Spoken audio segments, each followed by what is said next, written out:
Welcome everyone, I'm Vlad Karpel, your host, and joining me today is our special guest, Joe Cusick from Trading Block.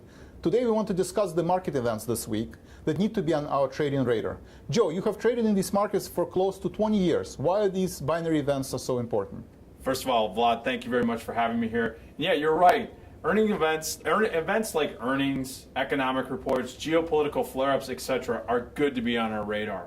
We refer to these events as binary events. That's where we could see some possible volatility. But the tough part with binary events is that they're difficult to quantify.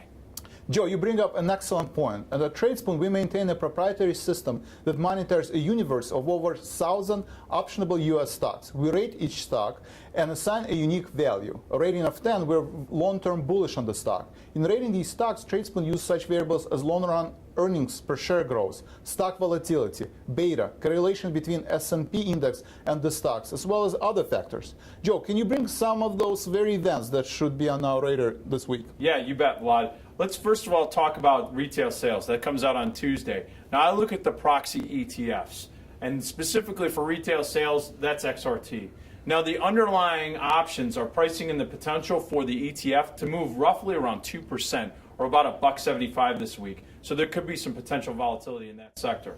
Looking at the commodity markets, we got to look at crude. Now crude, the sector ETF is USO. They're pricing in the options market the potential for the underlying to move around 80 cents. Finally looking in the commodity sector, we're going to look at UNG. Now they're pricing in UNG the potential for around 70-cent move. That's a pretty decent sized move in that particular sector ETF and in that segment. At the end of the week, expiration week, by the way, Vlad, we're going to be looking at producer price index, initial claims, and Michigan sentiment. Those could be the drivers for some big sentiment moves. And looking at the S&P 500 right now, they're pricing in the potential for about plus or minus $36. That makes sense. Again, this is an expiration week, and I want to thank everybody for joining us.